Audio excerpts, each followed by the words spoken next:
ನಮಸ್ತೆ. ಇವತ್ತು ಅಡವಿ ಚಿತ್ರದ ಪ್ರೀಮಿಯರ್ ಶೋ ಮಾಡಿದ್ವಿ. ಈ ಸಿನಿಮಾದ ಉದ್ದೇಶ ಏನು ಅಂತಂದರೆ, ಸಿನಿಮಾ ಹೆಸರು ಬಂದು ಅಡವಿ. ಸಿನಿಮಾದ ಕತೆ ಒನ್ಲೈನಾಗಿ ಹೇಳ್ತೀನಿ ಇದೆ. ಈ ಆದಿವಾಸಿಗಳ ಕುರಿತು, ಜೊತೆಗೆ ಪರಿಸರ ಇವತ್ತಿನ ಸ್ಥಿತಿ ಎಲ್ರಿಗೂ ಗೊತ್ತು. ಕರೋನಾ ಬಂದು ನಾವು ಗಾಳಿಗಾಗಿ ಏನೆಲ್ಲ ಪರದಾಡಿದ್ವಿ ಅನ್ನೋದನ್ನು, ಇವತ್ತು ಪರಿಸರನ ನಾವೆಲ್ಲರೂ ಹೆಂಗೆ ಸಂರಕ್ಷಿಸಬೇಕು, ಜೊತೆಗೆ ಅಲ್ಲಿ ಆದಿವಾಸಿಗಳನ್ನ ಅವರು ಜೀವನಕ್ಕಾಗಿ ಏನೆಲ್ಲ ಪರದಾಡ್ತಾರೆ ಅನ್ನೋದನ್ನು ಇಟ್ಕೊಂಡು ನಾವು ಅಡವಿ ಅಂತ ಸಿನಿಮಾ ಮಾಡಿದ್ವಿ. ಇವತ್ತು ಪ್ರೀಮಿಯರ್ ಶೋ ಕೂಡ ಮಾಡಿದ್ವಿ. ತುಂಬ ಯಶಸ್ವಿ ಆಯಿತು. ತುಂಬ ಜನ ಎಲ್ಲ ಯಾಕೆ ನಿಜವಾದ ಅನ್ನೋ ಪದ ಬಳಕೆ ಮಾಡ್ತಾ ಇದ್ದೀನಿ ಅಂತಂದರೆ, ನಮ್ಮಲ್ಲಿ ಹಲವಾರು ಚಿಂತಕರು, ಪ್ರಗತಿಪರರು ಬೇರೆ ಇದ್ದಾರೆ. ಆದರೆ ನನಗೆ ಬಂದಿದ್ದಂಥವ್ರು ಇವತ್ತು ಸಂಪೂರ್ಣ ಬಾಬಾ ಸಾಹೇಬ್ರ ಚಿಂತನೆಗಳನ್ನು ತಿಳ್ಕೊಂಡಿದ್ದಂಥ ಪ್ರಗತಿಪರರು, ಚಿಂತಕರು, ಬುದ್ಧಿಜೀವಿಗಳು ಮತ್ತು ಎಲ್ಲ ದಲಿತ ಪರ ಸಂಘಟನೆಯವರು ಬಂದಿದ್ದು ತುಂಬ ವಿಶೇಷವಾಗಿತ್ತು. ಜೊತೆಗೆ ಒಬ್ಬರು ನ್ಯಾಯಾಧೀಶರು ಕೂಡ ಬಂದಿದ್ದರು, ಪೊಲೀಸ್ ಇಲಾಖೆಯವರು ಕೂಡ ಬಂದಿದ್ದರು. ವಾಲಂಟ್ರಿಯಾಗಿ ಇವತ್ತು ಇಷ್ಟೊಂದು ಜನ ಬಂದು ನನಗೆ, ನಮ್ಮ ತಂಡಕ್ಕೆ, ನಮ್ಮ ಮೋಹನ್, ನಾಯಕ ನಟ ಮೋಹನ್, ಶಿಲ್ಪಾ, ಅರುಂಧತಿ ಎಲ್ಲರೂ ತುಂಬ ಅವರ ಕಷ್ಟ ನಾವೇನು ಎಫೆಕ್ಟ್ ಹಾಕಿದ್ವಿ ಅದನ್ನು ಇವತ್ತು ತುಂಬ ಮೆಚ್ಚುಗೆ ವ್ಯಕ್ತಪಡಿಸಿದ್ರು. ಹಂಗಾಗಿ ಇವತ್ತು ಸಿನಿಮಾದ ಬಗ್ಗೆ ನಾನೇನು ಮಾತಾಡಲಿ, ಜನ ಮಾತಾಡಬೇಕು. ಅದು ಜನರ ಮುಂದೆ ತಂದಿಡ್ದಿದ್ವಿ. ಸದ್ಯದಲ್ಲೇ ತೆರೆ ಕಾಣಲಿದೆ. ಸರ್ 19ಕ್ಕೆ ಅಂತ ಅಂದ್ಕೊಂಡಿದ್ದೀನಿ. ಸ್ವಲ್ಪ ಇನ್ನೂ ಮಾತುಕತೆ ನಡೀತಿದೆ, ಹಂಗಾಗಿ ಡೇಟನ್ನು ಅನೌನ್ಸ್ ಮಾಡಿಲ್ಲ. ಸರ್ ಸೆನ್ಸರ್ದು ನಾನು ಅಡವಿ ಅಂತ ಸಿನಿಮಾ ಮಾಡಿದೆ. ಸಿನಿಮಾ ಮಾಡಿದ ನಂತರ ನಿಮಗೆ ಗೊತ್ತು, ಇವತ್ತು ನಿರ್ಮಾಪಕರು ಎಷ್ಟೆಲ್ಲ ಕಷ್ಟಪಡ್ತಾರೆ ಸಿನಿಮಾ ಮಾಡೋದಕ್ಕೆ, ನಿರ್ದೇಶಕರು ಎಷ್ಟು ಕಷ್ಟಪಡ್ತಾರೆ ಅಂತೇಳಿ. ತುಂಬ ಕಷ್ಟಪಟ್ಟು ಇಷ್ಟಪಟ್ಟು ಸಿನಿಮಾ ಮಾಡಿ ಸೆನ್ಸರ್ವರೆಗೂ ತಗೊಂಬರೋದೇ ಕಷ್ಟ. ಸೆನ್ಸರ್ವರೆಗೂ ತಂದು ನಿಲ್ಲಿಸಿದ ನಂತರ ನಾವು ಇದರಲ್ಲಿ ಒಂದು ಅಂಬೇಡ್ಕರ್ ಸಿನಿಮಾ ನೀವು ನೋಡಿದರೆ ಗಮನಿಸಿದ್ರಿ ಅಂತ ಕೇಳ್ತೀನಿ. ಇದರಲ್ಲಿ ಒಬ್ಬರು ಲೋಹಿಯಾ ಅಂತ ಒಂದು ಪಾತ್ರ ಬರುತ್ತೆ. ಆ ಪಾತ್ರದಲ್ಲಿ ಗಾಂಧಿ ಫೋಟೋ ಇಲ್ಲೇ ಇರುತ್ತೆ. ಆ ಗಾಂಧಿ ಫೋಟೋ ಇದ್ದಾಗ ಬಂದು ಈ ಹೊಸ ಇನ್ಸ್ಪೆಕ್ಟರ್ ಬರ್ತಾನೆ, ಅಲ್ಲಿ ಅಂಬೇಡ್ಕರ್ ಫೋಟೋನು ಇಡಬೇಕು ಅಂತೇಳಿ ಒಂದು ಅಂಬೇಡ್ಕರ್ ಫೋಟೋ ಬಂದು ಇದೇ ಫ್ರೇಮಲ್ಲಿ ಬಂದು ಗೋಡೆಗೆ ತಗ್ಲಾಕ ಅಂತ ದೃಶ್ಯ ಇರುತ್ತೆ. ಏನು ಇಷ್ಟೊಂದು ಅಂಬೇಡ್ಕರ್ನ ವೈಭವೀಕರಿಸಿದ್ದೀರ ಅನ್ನೋ ಪದ ಬಳಕೆ ಸೆನ್ಸರ್ ಆಫೀಸರ್ ಮಾಡ್ತಾರೆ. ಜೊತೆಗೆ ಒಂದು ಸಬ್ ಟೈಟ್ಲು ನಾನ್ ಸಿಂಕ್ ಆಗಿರ್ತೈತೆ. ಅದಕ್ಕೋಸ್ಕರ ಸುಮ್ಮನೆ ಹ್ಯಾರಾಸ್ಮೆಂಟ್ ಮಾಡ್ತಾರೆ. ಜೊತೆಗೆ ನಾನು ರಿಕ್ವೆಸ್ಟ್ ಮಾಡ್ಕೊಳ್ತೀನಿ, ನಾನು ಬೇಗ ರಿಲೀಸ್ ಮಾಡಬೇಕು ಸರ್, ನನಗೆ ಸೆನ್ಸರ್ ಮಾಡಿಕೊಡಿ ಅಂತೇಳಿ ಕೇಳಿದಾಗ ಅವರು ನನಗೆ ತುಂಬ ಮಾನಸಿಕವಾಗಿ ಹ್ಯಾರಾಸ್ಮೆಂಟ್ ಮಾಡ್ತಾರೆ. ಜೊತೆಗೆ ಹಣಕ್ಕೆ 1 ಲಕ್ಷ ಹಣಕ್ಕೆ ಬೇಡಿಕೆ ಇಡ್ತಾರೆ. ಅದರಲ್ಲಿ 20,000 ಕೊಡಬೇಕಾದ್ರೆ ನಾನು 1 ಲಕ್ಷ ಕೊಟ್ಬಿಡೋದು ಅಥವಾ ಏನೋ ಮಾಡೋದು, ಇಷ್ಟೇ ಸಾಲ ಮಾಡಿ ಸಿನಿಮಾ ಮಾಡಿದ್ದೀನಿ, ಸಾಲ ಮಾಡಿ ಕೊಡೋದು ದೊಡ್ಡದಾಗಿರಲಿಲ್ಲ. ಇದು ಪಾಠ ಆಗಬೇಕು ನನ್ನಂಥ ನಿರ್ಮಾಪಕರಿಗೆ. ಈ ನೊಂದಿ ಈಗ ಹೈ ಬಡ್ಜೆಟ್ ಸಿನಿಮಾಗಳು ಮಾಡೋರು ನಿರ್ಮಾಪಕರು ಬೇರೆ, ಅವ್ರಿಗೆ 1 ಲಕ್ಷ ಏನು ಲೆಕ್ಕ ಇರಲ್ಲ. ನಮ್ಮಂಥ ಬಡ ನಿರ್ಮಾಪಕರುಗಳೇ, ನಿರ್ದೇಶಕರುಗಳೇ 1 ಲಕ್ಷ ಕೂಡ ದೊಡ್ಡದಾಗಿರ್ತೈತೆ. ದೊಡ್ಡದಾಗಿದ್ದಾಗ 1 ಲಕ್ಷ ಕೂಡ ದೊಡ್ಡದಾಗಿರಲಿಲ್ಲ, ಏನೋ ಮಾಡಿ ಸಾಲ ಮಾಡಿ 1 ಲಕ್ಷ ಕೊಡ್ತಾ ಇದೆ. ಇದು ಮಾದರಿ ಆಗಬೇಕು ಇನ್ನೊಬ್ಬ ನಿರ್ಮಾಪಕನಿಗೆ. ಯಾಕಂದರೆ ಇವತ್ತು ನಿರ್ಮಾಪಕರು ಮನೆ ಮಾರಕ್ಕಳಂತ ಪರಿಸ್ಥಿತಿ ಬಂದೈತಿ. ಇವತ್ತು ಚಿತ್ರರಂಗದಲ್ಲಿ ಸಿನಿಮಾ ಮಾಡೋವರೆಗೂ ಅಷ್ಟೇ, ಆದರೆ ಸಿನಿಮಾ ರಿಲೀಸ್ ಮಾಡಿದ್ರೆ ಥಿಯೇಟ್ರಿಗೆ ಜನ ಬರ್ತಾ ಇಲ್ಲ. ಅಂಥ ಪರಿಸ್ಥಿತಿಲಿ ನಮ್ಮ ಚಿತ್ರರಂಗ ಐತೆ. ಇವತ್ತೇನೆಂದರೆ ಒಂದು 8-10 ಜನ ನಾಯಕರಿಂದ ಇವತ್ತು ಚಿತ್ರರಂಗ ಉಳಿದೈತೆ. ಒಳ್ಳೊಳ್ಳೆ ಕಂಟೆಂಟ್ ಇರೋಂಥ ಸಿನಿಮಾಗಳು ಮಾಡಿದ್ರು ಕೂಡ ಜನರು ಇವತ್ತು ಯಾವ ಕಾರಣ ಅಂತ ಗೊತ್ತಾಗ್ತಾ ಇಲ್ಲ, ಪ್ರೇಕ್ಷಕರು ಬರ್ತಿಲ್ಲ. ಹಂಗಾಗಿ ಇದೇ ಲಾಸ್ಟ್ ಆಗಬೇಕು ಅಂತೇಳಿ ನಾನು ಸಂವಿಧಾನಬದ್ಧವಾಗಿ ಕಾನೂನು ಹೋರಾಟ ಮಾಡಿದೆ. CBIಗೆ ಹೋಗಿ ದೂರು ಕೊಟ್ಟ ನಂತರ ನಿಮಗೆ ಗೊತ್ತು, CBI ನಾವು ಯಾವುದೇ ಇಂಪ್ಲೆನ್ಸ್ ಹೇಳ್ಸೋದಕ್ಕಾಗಲ್ಲ, ಅಥವಾ ನನ್ನ ಇಂಪ್ಲೆನ್ಸಿಂದ ನಾನೇನು ಮಾಡೋದಕ್ಕಾಗಲ್ಲ. ಅವ್ರು ಸಾಕ್ಷ್ಯಾಧಾರ ಇಲ್ಲದೆ ಯಾವುದೇ ಕ್ರಮ ತಗೊಳ್ಳೋದಕ್ಕೆ ಅಥವಾ ಬಂಧಿಸೋದಕ್ಕೆ ಒಬ್ಬ ವ್ಯಕ್ತಿನ ಆಗಲ್ಲ. ಅಂಥವರು ನಾನು ಕೊಟ್ಟಿದ್ದು ಸಾಕ್ಷ್ಯಾಧಾರ ಕರೆಕ್ಟಾಗಿತ್ತು. ಹಂಗಾಗಿ ಅದನ್ನು ಬಂಧಿಸಿ ಜೈಲಿಗೆ ಬಿಡೋ ಅಂತ ಕೆಲಸ ಮಾಡಿದ್ರು ಸರ್.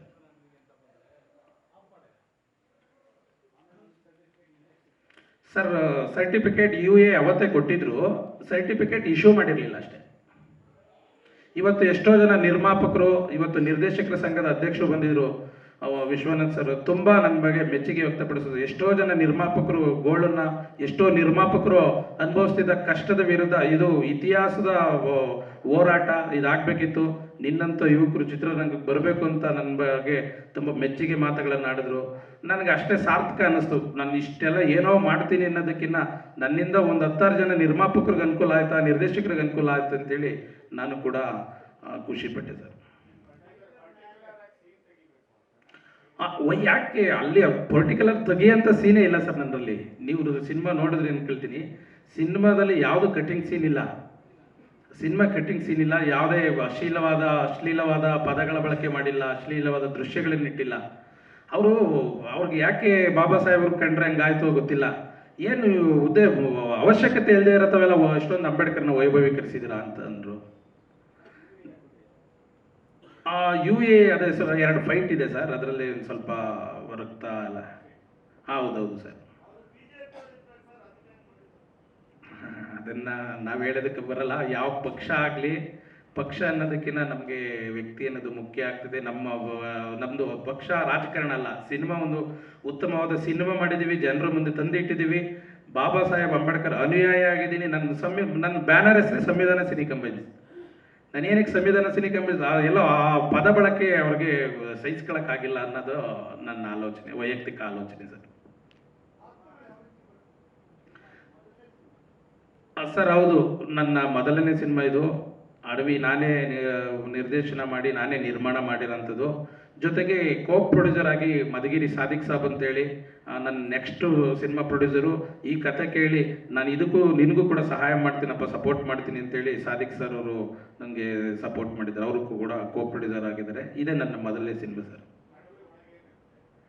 ಅಡವಿ ಒಳಗೆ ಎಲ್ಲ ಇರುತ್ತೆ ಸರ್, ಪ್ರಾಣಿ ಪಕ್ಷಿ ಮರ ಗಿಡ. ಪಾತ್ರಗಳು ಸರ್, ಇದರಲ್ಲಿ ನಮ್ಮ ಮೋಹನ್ ನನ್ನ ಸಿದ್ಧ ಅಂತ ಪಾತ್ರ, ಮಲ್ಲಿ ಅನ್ನೋ ಪಾತ್ರ ತುಂಬ ಅಚ್ಚುಕಟ್ಟಾಗಿ ನಿರ್ವಹಿಸವ್ರೆ. ಏನು ಆದಿವಾಸಿಗಳು ನಿತ್ಯ ಜೀವನದ ಬದುಕು ಈ ಸಿನಿಮಾದಲ್ಲಿ ತಂದಿಟ್ಟಿದ್ದೀವಿ. ಅವ್ರ ಜೀವನಕ್ಕಾಗಿ, ಅವ್ರ ಉಳಿವಿಗಾಗಿ ಏನೆಲ್ಲ ಹೋರಾಟ ಮಾಡ್ತಾರೆ ಅನ್ನೋದನ್ನ, ಜೊತೆಗೆ ಸಂವಿಧಾನ ಮತ್ತು ಮೂಲಭೂತ ಸೌಕರ್ಯ ಎಲ್ಲ ಕೂಡ ಸಂವಿಧಾನ ಒದಗಿಸ್ಕೊಟ್ಟಿದ್ರು ಕೂಡ ಅದನ್ನು ಪಡೆಯೋದ್ರಲ್ಲಿ ಹೆಂಗೆ ವಿಫಲರಾಗ್ತಾರೆ, ಅವ್ರನ್ನ ಹೆಂಗೆ ಗೈಡ್ಲೈನ್ ಮಾಡಿ ಅವ್ರನ್ನ ಮೋಟಿವೇಶನ್ ಮಾಡ್ತಾರೆ ಅನ್ನೋದು ಸಿನಿಮಾ ಸರ್. ಸರ್ ನಾನು ಹಿಂದೆ ಶಶಾಂಕ್ ಸರ್ ಅಂತ ಕೆಲಸ ಮಾಡಿದೆ. ಶಶಾಂಕ್ ಸರ್ ಅಂತೇಳಿ ಗೂಳಿಹಟ್ಟಿ ಮತ್ತು ಜಾಸ್ಮಿನ್ ಅಂತೇಳಿ ಸುಮಾರು ಒಂದು 5 ಸಿನಿಮಾದಲ್ಲಿ ಅಸಿಸ್ಟೆಂಟ್ ಅಸೋಸಿಯೇಟಾಗಿ ಕೆಲಸ ಮಾಡಿದೆ ಸರ್. ಹಾಲತುಪ್ಪ ಸರ್. ಹಾಂ, ನಮ್ಮ ನಾಯಕ ನಟ ಹೀರೋ ಮಾತಾಡ್ತಾರೆ. ನನ್ನ ಮೊದಲನೇ ಸಿನಿಮಾ ಹೀರೋ ಆಗಿ ಮಾಡ್ತಾ ಇರೋದು. ನನ್ನ ಹೆಸರು ಮೋಹನ್ ಕುಮಾರ್ ಅಂತ. ನಾನು 4ನೇ ಸಿನಿಮಾ ಇದು, ಆದರೆ ಮೊದಲನೇದಾಗಿ ಹೀರೋ ಆಗಿ ಮಾಡ್ತಾ ಇರೋದು. ನನಗೆ ತುಂಬ ಸಖತ್ ಖುಷಿ ಆಗ್ತಿದೆ, ಬಟ್ ಏನು ಮಾತಾಡಬೇಕು ಅಂತ ಗೊತ್ತಾಗ್ತಿಲ್ಲ.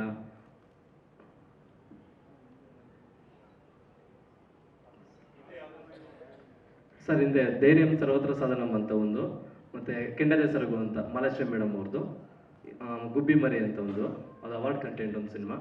ಇದು 4ನೇದು ಅಡವಿಯನ್ನು.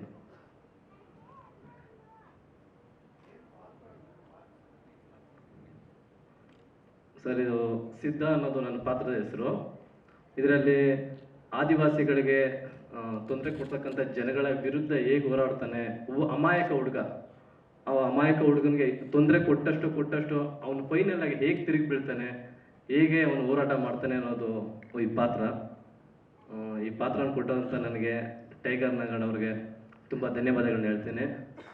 ಯಾಕಂದರೆ ಹೊಸಬ್ರಿಗೆ ಸಿನಿಮಾ ಮಾಡಬೇಕು ಅಂತಂದಾಗ ಕೆಲವೊಂದು ಬಿಸ್ನೆಸ್ ಇದರಲ್ಲಿ ನೋಡ್ತಾರಂತೆ, ಯಾರು ಹೀರೋ, ಯಾರು ಈ ಥರ ಅಂತ.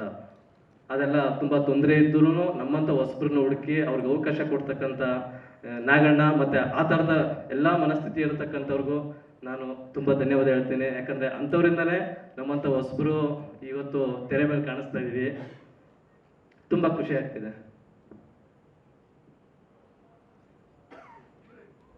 ನಮಸ್ತೆ, ನನ್ನ ಹೆಸರು ಶಿಲ್ಪಾ. ನನ್ನ ಪಾತ್ರದ ಹೆಸರು ಮಲ್ಲಿ. ಮಲ್ಲಿ ಕ್ಯಾರೆಕ್ಟರ್ ತುಂಬ ಇನ್ನೋಸೆಂಟ್ ಗರ್ಲ್. ಅವಳಿಗೆ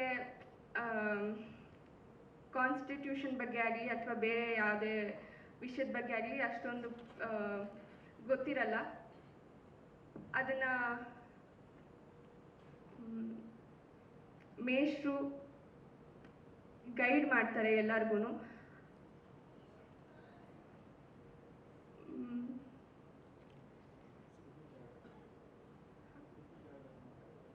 ಇಲ್ಲ ಸರ್, ಇದು ನನ್ನ ಮೊದಲನೇ ಸಿನಿಮಾ. ನಾನು ಆ್ಯಕ್ಟಿಂಗ್ ಕ್ಲಾಸ್ಗೆ ಹೋಗ್ತಾ ಇದ್ದೆ, ಸ್ಯಾಂಡಲ್ವುಡ್ ಫಿಲಮ್ ಇನ್ಸ್ಟಿಟ್ಯೂಟ್ ಅಂತ, ಆನಂದ್ ಸರ್ ಅವ್ರದ್ದು. ಅಲ್ಲಿ ನನಗೆ ನಾಗರಾಜ್ ಸರ್ ಪರಿಚಯ ಆದರು, ಅಲ್ಲಿ ನನಗೆ ಅಪ್ರೋಚ್ ಮಾಡಿದ್ರು.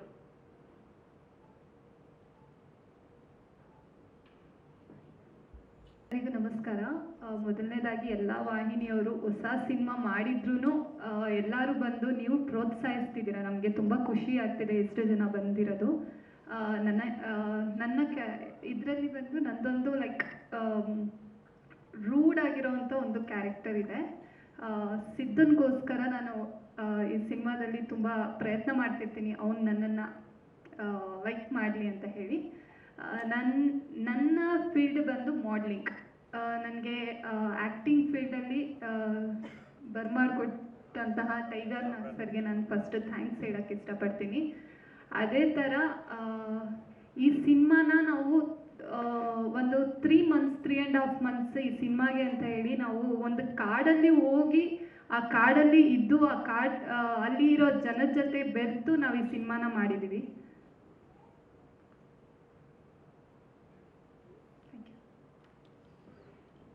ಎಲ್ರಿಗೂ ನಮಸ್ತೆ. ನನ್ನ ಹೆಸರು ರುಚಿಕಾ ಅಂತ. ಈ ಅಡವಿ ಮೂವಿಲಿ ನನ್ನ ಕ್ಯಾರೆಕ್ಟರ್ ಬಂದು ಲಚ್ಚಿ ಅಂತ, ಅಂದರೆ ಸಿದ್ಧನ ತಾಯಿ ಕ್ಯಾರೆಕ್ಟರ್.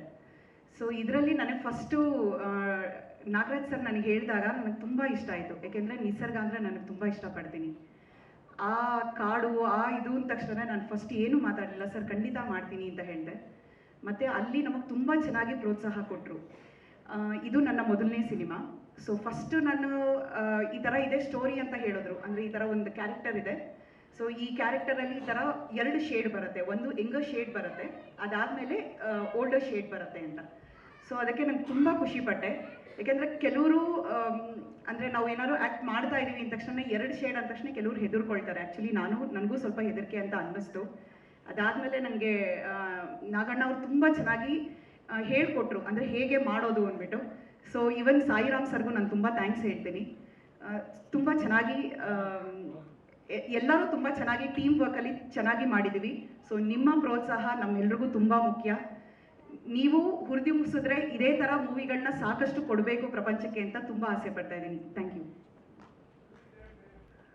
ನಂದು ನಾಗಣ್ಣ ಅವ್ರದ್ದು ಗೂಳಿಹಟ್ಟಿ ಸಿನಿಮಾಯಿಂದ ಎಲ್ರಿಗೂ ನಮಸ್ತೆ. ನನ್ನ ಹೆಸರು ಮಂಜು ಮಹಾದೇವ್ ಅಂತ, ಅಡವಿ ಸಿನಿಮಾದ ಸಂಗೀತ ನಿರ್ದೇಶಕ. ಜೊತೆಗೆ ನನ್ನ ಸ್ನೇಹಿತ ಕೌಶಿಕ್ ಇಲ್ವಿ ಅಂತ, ಇವರು ಕೂಡ ಸಂಗೀತ ಮಾಡಿದ್ದಾರೆ. ಇಬ್ಬರು ಸೇರಿ ಮಾಡಿದ್ದೀವಿ. ಇನ್ನು ಅವ್ರ ಪರಿಚಯ ಸಂತೋಷ್ ದೇವ್ ಅಂತ, ಇದರಲ್ಲಿ ಒಂದು ಸಾಂಗ್ ಹಾಡಿದ್ದಾರೆ, ಹೊಸ ಪರಿಚಯ. ನಂದು ನಾಗಣ್ಣಂದು 12 ವರ್ಷದ ಪರಿಚಯ. ಗೂಳಿಹಟ್ಟಿ ಫಸ್ಟ್ ಮೂವಿ ನಾನು ಅವರು ಕೆಲಸ ಮಾಡಿದ್ದು. ನಾನು ಅವಾಗ ಫಸ್ಟ್ ಮ್ಯೂಸಿಕ್ ಡೈರೆಕ್ಟರಾಗಿ ನಾನು ಆಚೆ ಬಂದೆ. ಅವರು ಸರ್ ಜೊತೆ ಅಸಿಸ್ಟೆಂಟ್ ಡೈರೆಕ್ಟರಾಗಿ, ಇವ್ರ ಜೊತೆಗೆ ಆರ್ಟಿಸ್ಟ್ ಆಗಿ ಅವ್ರು ಬಂದರು. ಸೊ ಅಲ್ಲಿಂದ ಇಲ್ಲಿವರೆಗೂ ನಮ್ಮ ಜರ್ನಿ ಅಡವಿ ತನಕ ಬಂದಿದೆ. ಅಡವಿ ಒಂದು ಪ್ರಕೃತಿ, ಒಳ್ಳೆ ಸಿನಿಮಾ, ತುಂಬ ಚೆನ್ನಾಗಿ ತೆಗೆದಿದ್ದಾರೆ. ಎಲ್ಲ ಹೊಸ ಪಾತ್ರಗಳು, ಒಂದು ಹೊಸ ಪ್ರಯತ್ನ, ಸಂವಿಧಾನದ ಬಗ್ಗೆ ಒಂದು ತುಂಬ ಒಳ್ಳೆ ತಿಳುವಳಿಕೆ ಹೇಳಿದ್ದಾರೆ. ಎಕ್ಸಾಂಪಲ್ ಈಗ ಮೊನ್ನೆ ಸೆನ್ಸಾರ್ದು ಹೇಳಿದ್ರಲ್ಲ, ಕಾನೂನು ಅದು ಎಷ್ಟು ಸಂವಿಧಾನದಲ್ಲಿ ಏನೇನು ಬರುತ್ತೆ ಅದನ್ನ ಇದ್ರಲ್ಲಿ ತೋರಿಸಿದ್ದಾರೆ. ಒಬ್ಬ ಮುಗ್ಧ ಜನಗಳಿಗೆ ಅನ್ಯಾಯ ಆದರೆ ಸಂವಿಧಾನದಲ್ಲಿ ಕಾನೂನು ಪ್ರಕಾರ ಏನೇನೆಲ್ಲ ಮಾಡ್ಬೋದು ಅನ್ನೋದು ಸಿನಿಮಾದಲ್ಲಿದೆ. ದಯವಿಟ್ಟು ನೋಡಿ ಪ್ರೋತ್ಸಾಹಿಸಿ. ಸರ್ ಟೋಟಲ್ 3 ಸಾಂಗ್ಸ್ ಇದೆ. 3 ಸಾಂಗ್ಸ್ ಇದೆ. ಎಲ್ಲ ಹೊಸಬ್ರಿಗೆ ಅವಕಾಶ ಕೊಟ್ಟಿರೋದು. ಕನ್ನಡ ಸ್ವಲ್ಪ ಎಲ್ಲ ನಮ್ಮ ಕನ್ನಡದ ಸಿಂಗರ್ಸ್ಗಳು, ಕನ್ನಡ ಲಿರಿಕ್ಸ್ ರೈಟರ್ಸ್ಗಳು ಆಚೆ ಬನ್ನಿ ಅಂತ. ಇದರಲ್ಲಿ ಹರೀಶ್ ಶೃಂಗಾರ್ ಒಂದು ಸಾಂಗ್ ಬರೆದಿದ್ದಾರೆ, ಕವಿರಾಜ್ ಸರ್ ಒಂದು ಸಾಂಗ್ ಬರೆದಿದ್ದಾರೆ, ಮತ್ತು ನಮ್ಮ ಇವರು ವಿ ಮನೋಹರ್ ಸರ್ ಒಂದು ಸಾಂಗ್ ಬರೆದಿದ್ದಾರೆ. Total V Manohar sir 2.5 songs ಏನೋ, ಎಷ್ಟು ಸರ್ ಸಾಂಗ್ ಅದು? 2005ನೇ ಸಾಂಗ್ ನಮ್ಮದು, ಅವ್ರು ಬರೆದಿರೋದು. ವಿ ಮನೋಹರ್ ಸರ್ ಬರೆದಿರೋ ಸಾಂಗು. ಅದು ನವೀನ್ ಸಜ್ಜು ಒಂದು ಸಾಂಗ್ ಆಡಿದ್ದಾರೆ, ಸಂತೋಷ್ ದೇವ್ ಒಂದು ಸಾಂಗ್ ಆಡಿದ್ದಾರೆ. ಇನ್ನು ಹೊಸ ಹುಡುಗಿ ರೋಜಾ ಅನ್ನೋ ಒಂದು ಹುಡುಗಿಗೆ ಅವಕಾಶ ಕೊಟ್ಟಿದ್ದೀವಿ, ಗುಂಡ್ಲುಪೇಟೆ ಹುಡುಗಿ. ಕೌಶಿಕ್ ಅವ್ರು ಮಾತಾಡ್ತಾರೆ.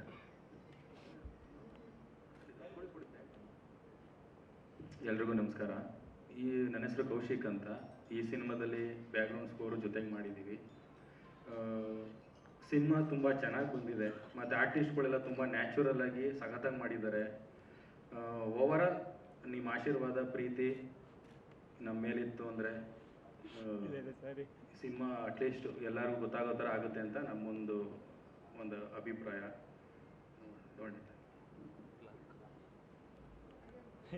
ಅಂತ ನಾನೊಂದು 10 ವರ್ಷದಿಂದ ಇಂಡಸ್ಟ್ರಿಯಲ್ಲಿ ಆಡ್ತಾ ಇದ್ದೀನಿ. ಒಂದು 30 ಚಿತ್ರಗಳಿಗೆ ಈಗ ಆಡಿದ್ದೀನಿ. ಕಾಟೇರ ಚಿತ್ರಕ್ಕೂ ಕೂಡ ಒಂದು ಥೀಮ್ ಸಾಂಗ್ ಆಡೋದಕ್ಕೆ ಹರಿಕೃಷ್ಣ ಸರ್ ಅವಕಾಶ ಕೊಟ್ಟಿದ್ರು. ಅದು ಕೂಡ ತುಂಬ ಖುಷಿ ಇದೆ.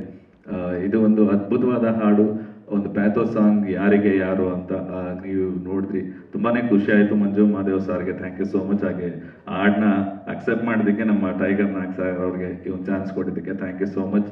ಇನ್ನು ಅಡವಿ ಚಿತ್ರದ ಬಗ್ಗೆ ಹೇಳ್ಬೇಕಂದ್ರೆ ಹಲವಾರು ತಾಂತ್ರಿಕ ದೋಷಗಳ ಮಧ್ಯೆ ಈ ಒಂದು ಅದ್ಭುತವಾದ ಚಿತ್ರ ಇವತ್ತು ನಮಗೆ ನೋಡ್ಲಿಕ್ಕೆ ಸಿಕ್ಕಿದೆ. ಸೊ ಚಿತ್ರದ ಬಗ್ಗೆ ಹೇಳ್ಬೇಕಂದ್ರೆ ಎಲ್ಲಾ ಕಲಾವಿದರು ಕೂಡ ಹೊಸಬ್ರಾದ್ರು, ಎಷ್ಟೋ ಚಿತ್ರಗಳ ಮಾಡಿದಂಥ ಅನುಭವ ಇರುವಂತ ರೀತಿ ಅನ್ನಿಸ್ತು. ಎಲ್ರಿಗೂ ಒಳ್ಳೇದಾಗ್ಲಿ, ಅಡವಿ ಚಿತ್ರಕ್ಕೂ ಒಳ್ಳೇದಾಗ್ಲಿ. ಇನ್ನಷ್ಟು ಚಿತ್ರಗಳನ್ನ ನಮ್ಮ ಟೈಗರ್ ನಾಗ್ ಸರ್ ಅವ್ರ ಕಡೆಯಿಂದ ಬರಲಿ ಅಂತ ನಿಮ್ಮೆಲ್ಲರೂ ಪ್ರವೇಶ ಮಾಡ್ತೀನಿ. Thank you.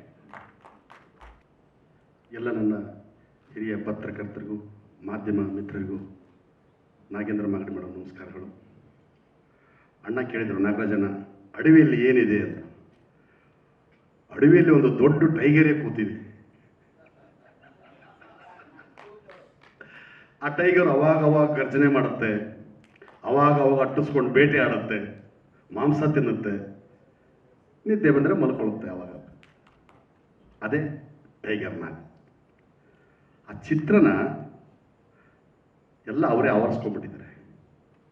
ತುಂಬ ಖುಷಿ ಆಯ್ತು ಸರ್. ಯಾಕಂದರೆ ನಾವು ಒಬ್ಬ ನಿರ್ದೇಶಕನಾಗಿ ಮೊದಲ ಪ್ರಯತ್ನದಲ್ಲಿ ಕೆಲವೊಂದಿಷ್ಟು ಜವಾಬ್ದಾರಿಗಳನ್ನು ಹೊತ್ತೊಳ್ಳೋದಕ್ಕೆ ಹೆದರ್ತಾ ಇದ್ವಿ. ಯಾಕಂದರೆ ನಿರ್ಮಾಣ ಮಾಡೋದ್ರ ಜೊತೆಗೆ ಚಿತ್ರಕಥೆ ಆಗಿರ್ಬೋದು, ಸಂಭಾಷಣೆ ಆಗಿರ್ಬೋದು, ಕ್ಯಾಸ್ಟಿಂಗ್ ಮಾಡೋದಾಗ್ಬೋದು, ಭಯ ಬೀಳ್ತಾ ಇದ್ವಿ. ಎಲ್ಲ ತಂಡ ಕಟ್ಕೊಂಡು ಮಾಡ್ತಾ ಇದ್ವಿ, ಎಲ್ಲ ಎಡವಿಬಿಡ್ತೀವಿ ಅನ್ನೋದು ಭಯ ನಮಗೆ. ಆದರೆ ನಮ್ಮ ನಾಗು ಯಾವುದೋ ಒಂದು ಭಯ ಇದೆ, ಹೆಸರೇ ಟೈಗರ್. ಅದು ಇನ್ನೊಂದು ಹೇಳ್ಬೇಕಾದ್ರೆ ಸರ್, ಅವರು ಅದರಲ್ಲೊಂದು ಪಾತ್ರ ಮಾಡಿದ್ದಾರೆ. ಅವ್ರು ಸ್ವಲ್ಪ ಮೂಗು ಮಂಡ ಇನ್ನೊಂದು ಸ್ವಲ್ಪ ಉದ್ದ ಆಗಿದ್ರೆ ನನ್ನ ಗುರುಗಳು ಇದಾರಲ್ಲ ಟೈಗರ್ ಪ್ರಭಾಕರ್ ಅವರು, ಅದೇ ಥರ ಕಾಣೋರು, ಅದೇ ಥರ ಗೆಟಪ್ ಹಾಕಿದ್ದಾರೆ ಪಾತ್ರದಲ್ಲಿ. ನಮ್ಮ ವಾಸನೆ ನೋಡ್ದಂಗೆ ಆಯಿತು ಆ ಗೆಟಪ್ಪಲ್ಲಿ. ಪಾತ್ರ ಕೂಡ ಮಾಡಿದ್ದಾರೆ, ಒಂದು ಸಾಂಗ್ ಕೂಡ ತುಂಬ ಚೆನ್ನಾಗಿ ಹಾಡಿದ್ದಾರೆ ಸರ್. ಅವ್ರಿಗೆ ಎಷ್ಟು ಸ್ವರಜ್ಞಾನ ಇದೆ, ಅಷ್ಟು ಚೆನ್ನಾಗಿದೆ. ಎಲ್ಲ ಹೊಸ ಧ್ವನಿಗಳು ಕೇಳ್ದಂಗೆ ಆಯಿತು. ತುಂಬ ಅವರು ಹೆಗಲ ಮೇಲೆ ಸಿನಿಮಾನ ಇಟ್ಕೊಂಡು ಸಾಗಿದ್ದಾರೆ ಸರ್. ಹೊಸ ಕಲಾವಿದರು. ಆ ಹೀರೋನು ಕೂಡ ಅಷ್ಟೇ ತುಂಬ ಚೆನ್ನಾಗಿ ಮಾಡಿದ್ದಾರೆ. ಎರಡನೇ ಪಾತ್ರ ಮಾಡಿದವರು, ಅಮ್ಮ ನೀನು ಹೀರೋಯಿನ್ ಆಗದೇ ಇರ್ಬೋದು, ಒಳ್ಳೆ ಕಲಾವಿದೆ ಅಂತೂ ಆಗ್ತೀಯ, ನೀನೆಲ್ಲ ಆಫರ್ಡ್ ತುಂಬ ಚೆನ್ನಾಗಿ ಮಾಡಿದ್ದಾರೆ. ಆಮೇಲೆ ಮೋಹನ್ ಅವರು ಕೂಡ ಸರ್ ತುಂಬ ಚೆನ್ನಾಗಿ ಆ್ಯಕ್ಟ್ ಮಾಡಿದ್ದಾರೆ. ಫೈಟ್ಗಳು ಕೂಡ ಸರ್ ಅಷ್ಟೇ, ಎಲ್ಲೂ ಅಬ್ಬರ ಇಲ್ಲ, ನೈಜವಾಗಿ ಮೂಡಿ ಬಂದಿದೆ. ರಿಕಾರ್ಡಿಂಗ್ ಅಂತೂ ನನಗೆ ತುಂಬ ಇಷ್ಟ ಆಯಿತು. ಕ್ಯಾಮ್ರಾ ವರ್ಕ್ ತುಂಬ ಇಷ್ಟ ಆಯಿತು. ಅವರು ಉಗ್ರಂ ರವಿಕುಮಾರ್ ಒಬ್ಬರು ಪೊಲೀಸ್ ಆಫೀಸರ್ ಕ್ಯಾರೆಕ್ಟರ್ ಮಾಡಿದ್ರು, ಎಷ್ಟು ಚೆನ್ನಾಗಿ ಅವ್ರ ಹತ್ರ ಕೆಲಸ ಸಿಗಿದ್ದಾರೆ ಡೈರೆಕ್ಟ್ರು. ಸಣ್ಣ ಪಾತ್ರಗಳು ಕ್ಯಾಮ್ರಾಮನ್ ಕಡೆಯಿಂದ ಒಂದು ಪಾತ್ರ ಮಾಡಿಸಿದ್ದಾರೆ, ಪೊಲೀಸ್ ಆಫೀಸರ್ ಪಾತ್ರನ. ಅಷ್ಟು ಚೆನ್ನಾಗಿ ಅವ್ರನ್ನ ಆ ಬಿಲ್ಡಪ್ಪು ಅವ್ರ ಕಡೆಯಿಂದ ಒಂದು ಪಾತ್ರ ತೆಗೆಯೋದಿದೆಯಲ್ಲ ಸರ್, ಅದು ತುಂಬ ಜವಾಬ್ದಾರಿ ಕೆಲಸ. ನಾವು ಮತ್ತು ನನ್ನ ಕಜಿನ್, ನನ್ನ ಸಹೋದರ ಅರ್ಜುನ್ ಪಾಳೆಗಾರು ಈ ಚಿತ್ರ 2 ವರ್ಷದಿಂದಲೇ ಮಾಡ್ತಾ ಇದ್ರಲ್ಲ, 2 ವರ್ಷದಿಂದ ಮಾಡ್ತಿದ್ದಾರೆ. ಪಾಪ ತುಂಬ ಕಷ್ಟದಲ್ಲಿ ಮಾಡಿದ್ದಾರೆ ಸರ್. ನಾವು ಯಾವಾಗ ಫೋನಲ್ಲಿ ಮಾತಾಡ್ಕೊಂಡ್ರು ಕೂಡ ಗುರುಗಳೇ ಆ ಟೆನ್ಷನ್ನು ಈ ಟೆನ್ಷನ್ ಅಂತ ಪಾಪ ಟೆನ್ಷನಲ್ಲೇ ಮಾಡಿದರು. ಇವತ್ತು ಟೋಟಲ್ ಒಂದು ಸಿನಿಮಾ, ಒಂದು ಮ್ಯಾಥಮೆಟಿಕ್ಸಲ್ಲಿ ನಾನು ನೋಡ್ದಂಗೆ ಆಯಿತು ಸರ್. ಒಬ್ಬ ನಿರ್ದೇಶಕನಾಗಿ ನನಗೆ ತುಂಬ ಖುಷಿ ಆಯಿತು. ಇಂಥ ಚಿತ್ರಗಳು ಗೆಲ್ಲಬೇಕು ಸರ್. ಯಾಕಂದರೆ ನಾವೆಲ್ಲ ಕಮರ್ಷಿಯಲ್ಗೋಸ್ಕರ ರಿಸ್ಕ್ ತೊಗೊಳ್ಳದೆ, ನಾನು ಒಬ್ಬ ನಿರ್ದೇಶಕನಾಗಿ ಈ ಥರದ ರಿಸ್ಕ್ ತೊಗೊಳ್ಳದೆ ಕಮರ್ಷಿಯಲ್ಲಾಗಿ ಮಾಡಿ ಗೆಲ್ಲೋಕ್ಕೆ ಪ್ರಯತ್ನ ಮಾಡ್ತೀನಿ. ಆದರೆ ನಾನು ಡಿಸ್ಕಷನ್ ಮಾಡುವಾಗ, ಯಾಕೆ ನಾವು ಈ ಥರದ್ದು ನಿನ್ನ ಇದಕ್ಕೆ ಜೇನು ಹುಟ್ಟಿ ಕೈ ಹಾಕ್ತೀವಿ ಅಂತಂದರೆ, ಇಲ್ಲ ಗುರುಗಳೇ, ಇವತ್ತು ದುಡ್ಡು ನಾನು ಎಲ್ಲೋ ನನ್ನ ಫ್ರೆಂಡ್ ಸರ್ಕಲಲ್ಲಿ ತರ್ತೀನಿ, ನಾನು ಎಲ್ಲೋ ಸಾಲ ಸೂಲ ಮಾಡ್ತಿರ್ತೀನಿ. ಒಂದು ವ್ಯವಸ್ಥೆ ವಿರುದ್ಧ ನನ್ನ ಧ್ವನಿ. ನನ್ನ ಬ್ಯಾನರ್ ಹೆಸರೇ ಸಂವಿಧಾನ. ನಾನು ಅಂಬೇಡ್ಕರ್ ಪಟ್ಟ ಅಭಿಮಾನಿ. ಇವತ್ತು ಸಂವಿಧಾನ ಇಲ್ಲದ್ರೆ ನೀವು ಎಲ್ಲಿರ್ತಿದ್ದೀವಿ ಗುರುಗಳೇ? ಅದಕ್ಕೆ ವ್ಯವಸ್ಥೆ ವಿರುದ್ಧ ನನ್ನ ಕೂಗು. ಒಂದು 2-3 ಸಬ್ಜೆಕ್ಟ್ ನಾವು ಡಿಸ್ಕಸ್ ಮಾಡ್ಕೊತೀವಿ. ನೆಕ್ಸ್ಟ್ ಗುಲಾಮಗಿರಿ ಅಂತ ಒಂದು ಸಬ್ಜೆಕ್ಟ್ ಹೇಳಿದ್ರು ನನಗೆ. ಅದು ಕೂಡ ವ್ಯವಸ್ಥೆ ವಿರುದ್ಧವಾಗಿ ಇರತಕ್ಕಂಥದ್ದು. ನಮ್ಮ ಸಮಾಜದಲ್ಲಿ, ನಮ್ಮ ಅಕ್ಕಪಕ್ಕದಲ್ಲಿ ನಡೀತಕ್ಕಂಥ ಶೋಷಣೆಗೆ ಒಳಗಾಗತಕ್ಕಂಥ ನಮ್ಮಂಥವ್ರ ಮೇಲೆ, ನಮ್ಮಂಥವರು ಮನೆಯಲ್ಲಿ ನಮ್ಮ ಅಕ್ಕಪಕ್ಕದಲ್ಲಿ ನಡೆದಿರುವಂಥ ಕಥೆಗಳನ್ನು ಅವರು ಅಷ್ಟು ನೀಟಾಗಿ ಮಾಡಬೇಕು ಅಂತ ಅವರು ಮನಸ್ಸಲ್ಲಿ ಇಟ್ಕೊಂಡಿದ್ದಾರೆ. ಟೋಟಲ್ ಸರ್ ಚಿತ್ರತಂಡ ಭಾಳ ಶ್ರಮ ಪಟ್ಟಿದ್ದಾರೆ ಸರ್. ಆ ಶ್ರಮ ಸ್ಕ್ರೀನಲ್ಲಿ ಕಾಣಿಸುತ್ತೆ. ನನ್ನ ಸಹೋದರ ಅರ್ಜುನ್ ಪಾಳೆಗಾರು ಮುಂದೆ ಅವ್ರಿಗೆ ತುಂಬ ಒಳ್ಳೆ ಭವಿಷ್ಯ ಇದೆ. ತುಂಬ ಚೆನ್ನಾಗಿ ಅಚ್ಚುಕಟ್ಟಾಗಿ ಮಾಡಿದ್ದಾರೆ. ಅವ್ರವ್ರ ಪಾತ್ರನ ಅವರು ಎಲ್ಲೂ ನಾನೇನೋ ಮಾಡ್ತಾ ಇದ್ದೇನೆ ಅಂತ ಎಲ್ಲೂ ಅವರು ಅದನ್ನು ತಮ್ಮ ಒಂದು ಪರಕಾಯ ಪ್ರವೇಶ ಅಂತೀವಲ್ಲ, ಆ ಥರ ಹೊಸಬ್ರು ನೋಡೋದು ನಮ್ಗೆ ಖುಷಿ ಆಯಿತು ಸರ್. ಈ ಥರ ಎಲ್ಲ ಬೆಳೆಸಬೇಕು ನಾವು ಮುಂದೆ ಚಿತ್ರರಂಗಕ್ಕೆ, ಮುಂದೆ ಇವೆಲ್ಲ ಆಸ್ತಿ ಅಂತ ನನ್ನ ಅನಿಸಿಕೆ ಸರ್. ಎಲ್ಲ ಚಿತ್ರತಂಡಕ್ಕೂ ನನ್ನ ಪರವಾಗಿ ನಮ್ಮ ಚಲನಚಿತ್ರ ನಿರ್ದೇಶಕರ ಸಂಘದ ಪರವಾಗಿ ನಾನು ಅವರಿಗೆ ಹಾರೈಸ್ತೇನೆ ಸರ್. ಯಾಕಂದರೆ ಇಂಥ ಚಿತ್ರಗಳು ಗೆಲ್ಲಬೇಕು, ಅದಕ್ಕೆಲ್ಲ ನಿಮ್ಮ ಆಶೀರ್ವಾದ, ನಿಮ್ಮ ಬೆಂಬಲ ಇರಲಿ ಅಂತ ನಾನು ಕೇಳಿಕೊಂಡು ನನ್ನ 2 ಮಾತು ಮುಗಿಸ್ತೀನಿ ಸರ್. ಜೈ ಹಿಂದ್, ಜೈ ಕರ್ನಾಟಕ. ನಮಸ್ತೆ ಎಲ್ಲ ನಮ್ಮ ಮಾಧ್ಯಮ ಮಿತ್ರರಿಗೆ. ನನ್ನ ಹೆಸರು ಅರ್ಜುನ್ ಬಾಳೆಗಾರ್ ಅಂತ. ಇದು ನನ್ನ 8ನೇ ಸಿನಿಮಾ ಅಡವಿ. ನಾನು ತುಂಬ ಇಷ್ಟಪಟ್ಟು ಆಮೇಲೆ ಕಷ್ಟಪಟ್ಟು, ಯಾಕಂದರೆ ನಮ್ಮ ಟೈಗರ್ ನಾಗ್ ಅವರು ನನ್ನ ಆತ್ಮೀಯ ಸ್ನೇಹಿತರು. ಜೊತೆಗೆ ಈ ಸಿನಿಮಾದಲ್ಲಿ ಮೂಲತಃ ನಾವು ಒಂದು ಸಿನಿಮಾ ಸ್ಟಾರ್ಟಿಂಗಿಂದ ಎಂಡಿಂಗ್ವರೆಗೂ ನಾನು ಅವ್ರ ಜೊತೆಲಿ ಇದ್ದಂಥವ್ರು. ಎಲ್ಲ ಕಷ್ಟ ನೋವುಗಳನ್ನು ನಾವಿಬ್ಬರು ಕೂಡ ಹಂಚಿ ಅವ್ರ ಜೊತೆಲಿ ಕೂಡ ನಾನು ಜೊತೆ ಸೇರಿ ಮಾಡಿದಂತಹ ಸಿನಿಮಾ. ನನ್ನ ಪಾತ್ರದ ಬಗ್ಗೆ ಹೇಳಬೇಕು ಅಂದರೆ, ಈ ಸಿನಿಮಾದಲ್ಲಿ ನಾನೊಂದು ವಿಲನ್, ಒಂದು ಕಳ್ಳನದ ಪಾತ್ರ ಮಾಡಿದ್ದೀನಿ. ಅದರ ಹೆಸರು ಬಂದು ಹೆಬ್ಬಾವ್ ರವಿ ಅಂತ. ಸೊ ಈ ಒಂದು ಕ್ಯಾರೆಕ್ಟ್ರು, ಈ ಒಂದು ಕಾಡು ಜನಗಳ ಬಗ್ಗೆ ಯಾವ ರೀತಿ ಏನಂತೀವಿ, ಒಬ್ಬರು ಸ್ಟ್ರಾಂಗ್ ಇರೋಂತಹ ಕೆಲವು ವ್ಯಕ್ತಿಗಳು ಅಥವಾ ಸಮಾಜದಲ್ಲಿ ಒಬ್ಬ ಹಿರಿಯ ವ್ಯಕ್ತಿಗಳು ಯಾವ ರೀತಿ ಕಾಡು ಜನಗಳ ಮೇಲೆ ದೌರ್ಜನ್ಯ ಮಾಡ್ತಾರೆ, ಅದನ್ನ ಬಿಂಬಿಸುವಂತಹ ಒಂದು ನನ್ನ ಕ್ಯಾರೆಕ್ಟರ್ ಆಗಿದೆ. ಈ ಕ್ಯಾರೆಕ್ಟರ್ಗೆ ಕೊಟ್ಟಂತಹ ನಮ್ಮ ಟೈಗರ್ ನಾಗ್ ಸರ್ಗೆ ಹಾಗೂ ಎಲ್ಲ ನಮ್ಮ ಅಡವಿ ಚಿತ್ರ ತಂಡಕ್ಕೆ ನಾನು ಧನ್ಯವಾದ ಹೇಳ್ತೀನಿ ಸರ್. ಎಲ್ರಿಗೂ ನಮಸ್ಕಾರ. ಅಡವಿ ಸಿನಿಮಾ ನೋಡಿದ್ವಿ, ತುಂಬ ಚೆನ್ನಾಗಿದೆ. ಇದರಲ್ಲಿ 3 ಪಾಯಿಂಟ್ ಹೈಲೈಟ್ ಮಾಡಿದ್ದಾರೆ: ಶಿಕ್ಷಣ, ಕಾನೂನು ಮತ್ತು ಮುಗ್ಧತೆ. ಒಂದು ಮುಗ್ಧ ಜನಾಂಗವನ್ನು, ಆದಿವಾಸಿ ಜನಗಳನ್ನು ಶಿಕ್ಷಣ, ಕಾನೂನು ಬಲ್ಲವರು ಹೇಗೆ ಕಾಪಾಡ್ತಾರೆ ಅನ್ನೋದನ್ನು ನಿರ್ದೇಶಕರು ತುಂಬ ಚೆನ್ನಾಗಿ ಹೈಲೈಟ್ ಮಾಡಿ ಸಿನಿಮಾ ಮಾಡಿದ್ದಾರೆ. ಸ್ಟಾರ್ಟಿಂಗಿಂದ ಎಂಡಿಂಗ್ವರೆಗೆ ಸ್ಕ್ರೀನ್ ಪ್ಲೇ ಆಗಿರ್ಬೋದು, ಕಂಟಿನ್ಯೂಟಿ ಆಗಿರ್ಬೋದು, ಅದ್ರ ಜೊತೆ ಮ್ಯೂಸಿಕ್ ಆಗಿರ್ಬೋದು, ತುಂಬ ಚೆನ್ನಾಗಿ ಅರ್ಥ ಆಗುತ್ತೆ ನೋಡೋರಿಗೆ. ಇಡೀ ತಂಡಕ್ಕೆ ಒಳ್ಳೆಯದಾಗಲಿ, ಸಿನಿಮಾ ಅದ್ದೂರಿಯಾಗಿ 100 ಡೇಸ್ ಓಡಲಿ ಅಂತ ನಾನು ವಿಶ್ ಮಾಡ್ತೀನಿ. Thank you so much. Media ಮತ್ತು ಪ್ರೆಸ್ ಸ್ನೇಹಿತರಿಗೆ ವಿಶೇಷವಾಗಿ ಧನ್ಯವಾದಗಳು ಹೇಳೋಕ್ಕೆ ಬಯಸ್ತೀನಿ. ನನ್ನ ಹೆಸರು ಜೀವ ನವೀನ್ ಅಂತ. ಪಾಲಾರ್ ಸಿನಿಮಾ ನಿರ್ದೇಶನ ಮಾಡಿದ್ದೆ ಈ ಹಿಂದೆ. ನಾನು ಇವತ್ತು ಅಡವಿ ಸಿನಿಮಾ ನೋಡಿದೆ. ನಂಗೆ ತುಂಬ ಇಷ್ಟ ಆಯಿತು. ಯಾಕಂದರೆ ಬುಡಕಟ್ಟು ಜನಾಂಗಗಳ ಬಗ್ಗೆ ಅರಿವು ಮೂಡಿಸೋ ಅಂಥ ಸಿನಿಮಾ ಇದಾಗಿದೆ. ಅಲ್ಲಿರುವಂಥ ಟೀಚರ್ ಕ್ಯಾರೆಕ್ಟರ್ ಆಗಿರ್ಬೋದು, ಮುಗ್ಧ ಜನರು, ಅವರು ಅಡವಿಯಲ್ಲಿ ವಾಸ ಮಾಡೋ ಅಂಥವ್ರಿಗೆ ಕಾನೂನಿನ ಅರಿವಿರಲ್ಲ, ಶಿಕ್ಷಣದ ಅರಿವಿರಲ್ಲ. ಸೊ ಅವರೆಲ್ಲ ಗೈಡ್ ಮಾಡ್ತಾರೆ. ಸೊ ನಾನು ಈ ಸಿನಿಮಾನ ಏನಕ್ಕೆ ಪ್ರಮೋಟ್ ಮಾಡ್ತಿದ್ದೀನಿ ಅಂದರೆ, ಈ ಥರ ಕಂಟೆಂಟ್ ಓರಿಯೆಂಟೆಡ್ ಫಿಲಮ್ಸು ಕನ್ನಡ ಇಂಡಸ್ಟ್ರಿಯಲ್ಲಿ ಜಾಸ್ತಿ ಬರಬೇಕು ಅನ್ನೋ ಉದ್ದೇಶದಿಂದ. Pardon me sir? ಹೌದು ಸರ್, ನಾನು ಒಂದು ದಲಿತ್ ಕಂಟೆಂಟ್ ತಗೊಂಡು ಮಾಡಿದ್ದು. ಈ ಥರ ತುಂಬ ಸಿನಿಮಾಗಳು ಬರ್ತಾ ಇದೆ. ಸೊ ಎಲ್ಲ ಸಿನಿಮಾಗಳಿಗೂ ನಾನು ಪ್ರಮೋಟ್ ಮಾಡ್ತಾ ಇದ್ದೀನಿ. ವಿಶೇಷವಾಗಿ ಅಡವಿ ಇವತ್ತು ಹೊಸಬ್ರು ಟೈಗರ್ ನಾಗಣ್ಣ ಅವರು ಮಾಡಿದ್ದಾರೆ. 1 ಮ್ಯಾನ್ ಆರ್ಮಿ ಅಂತ ಅವರು ಬೆಳಿಗ್ಗೆನೂ ಹೇಳಿದ್ರು, ಅದು ನಿಜಾನೇ. ಒಬ್ಬರೇ ಎಲ್ಲ ತನ್ನ ಹೆಗಲಿಗೆ ಹೊತ್ಕೊಂಡು ಇವತ್ತು ಅಡವಿನ ಇಲ್ಲಿವರೆಗೂ ಕರ್ಕೊಂಬಂದಿದ್ದಾರೆ. ಸೊ ನಾನು ಅವ್ರಿಗೆ ಕಂಗ್ರ್ಯಾಚುಲೇಟ್ ಹೇಳೋಕ್ಕೆ ಬಯಸ್ತೀನಿ. ಟೀಮ್ ಎಲ್ಲ ತುಂಬ ಎಫರ್ಟ್ಸ್ ಹಾಕಿದ್ದೀರಾ. ಸೊ ಎಲ್ರಿಗೂ ನನ್ನ ಕಡೆಯಿಂದ all the best. Sir next ನಾನು ಈಗ ಒಂದು ಕ್ರೌಡ್ ಫಂಡಿಂಗ್ಗೆ ಅಂತ ಪ್ಲ್ಯಾನ್ ಮಾಡಿದ್ದೆ. ಅದು ಸಕ್ಸಸ್ ಆಗಲಿಲ್ಲ. ಯಾಕಂದರೆ ಎಲ್ಲ ಕ್ರೌಡ್ ಫಂಡಿಂಗ್ ಫಿಲಮ್ಸು ಸಕ್ಸಸ್ ಆಗಲ್ಲ ಅನ್ನೋದಕ್ಕೆ ತುಂಬ ಎಕ್ಸಾಂಪಲ್ಸ್ ಇರುತ್ತೆ. ನಾನು ಅಂದ್ಕೊಂಡಿರೋ ಸಬ್ಜೆಕ್ಟು ಎಗೈನ್ ಅಟ್ರಾಸಿಟೀಸ್ ಬಗ್ಗೆ ಅಂತ ನಾನು ಅನೌನ್ಸ್ ಮಾಡಿರೋ ಕಾರಣದಿಂದ ಅದು ನಾನು ಕ್ರೌಡ್ ಫಂಡಿಂಗ್ ಮಾಡೋದಕ್ಕೆ ಫೇಲ್ ಆಗಿರ್ಬೋದು. ಸೊ ಇದೇ ಪ್ರೋಸೆಸ್ಸಲ್ಲಿ ನನಗೀಗ ನೆಕ್ಸ್ಟ್ ಒಬ್ಬರು ಪ್ರೊಡ್ಯೂಸರ್ ಸಿಕ್ಕಿದ್ದಾರೆ. ಸೊ ಶೀಘ್ರದಲ್ಲೇ ನಂದು ಅನೌನ್ಸ್ಮೆಂಟ್ ಇದೆ ಸರ್.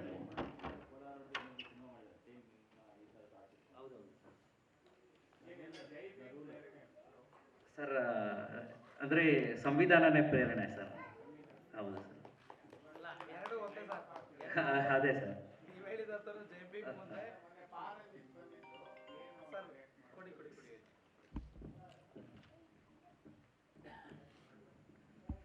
ಸರ್, ನನ್ನ ಸಿನಿಮಾದ ಮೊದಲ ಹಾಡು ಏನು ಸಿಂಗಾರ ಸಿಂಗಾರ ತೋಟ ಅಂತೇಳಿ ಈ ಪರಿಸರದ ಬಗ್ಗೆ, ಮರ ಗಿಡಗಳ ಬಗ್ಗೆ ಇರೋಂಥ ಸಾಂಗು. ಅದನ್ನು ಪಾರಂಜಿತ್ ಅವ್ರ ಜೊತೆ ಫೋಟೋ ತಕ್ಕೊಬೇಕು ಅಂತ ಕನಸ್ಕೊಂಡವ್ರು ನಾವೆಲ್ಲ. ಪಾರಂಜಿತ್ ಸರು ನಮಗೆ ಈ ಸಿನಿಮಾ ಮಾಡೋಕ್ಕೂ ಕೂಡ ಪ್ರೇರಣೆ. ಯಾಕಂದರೆ ಅವ್ರು ಮಾಡಿದಂಥ ಸಿನಿಮಾಗಳು ನಮಗೆ ಮಾದರಿ ಆಗ್ತಿದೆ. ಪಾರಂಜಿತ್ ಸರ್ ಹತ್ರ ನನ್ನ ಮೊದಲ ಸಾಂಗು ಬಿಡುಗಡೆ ಮಾಡಿದ ವಿಷಯವಾಗಿತ್ತು ಸರ್. ಸರ್ ಇದನ್ನ ನಾನೇ ಕಾದಂಬರಿ ಒಂದಷ್ಟು ಬಿ ಆರ್ ಹಿಲ್ಸಲ್ಲಿ ಹೋಗಿ ಬಿಳಿಗಿರಿ ರಂಗನ ಬೆಟ್ಟ ತಪ್ಪಲಲ್ಲಿರೋಂಥ ಆದಿವಾಸಿಗಳ ಬಗ್ಗೆ ಒಂದಷ್ಟು ನಾನು ನಮ್ಮ ಗುರುಗಳು ವಡ್ಗೆರೆ ನಾಗರಾಜಯ್ಯ ಸರ್ ಹತ್ರ ಮಾರ್ಗದರ್ಶನ ಪಡೆದು ಒಂದಷ್ಟು ಅಲ್ಲಿ ಆಡಿಗಳಿಗೆ ಹೋಗಿ ಭೇಟಿ ನೀಡಿ ನಾನೇ ಒಂದಷ್ಟು ಸಂಶೋಧನೆ ಮಾಡಿ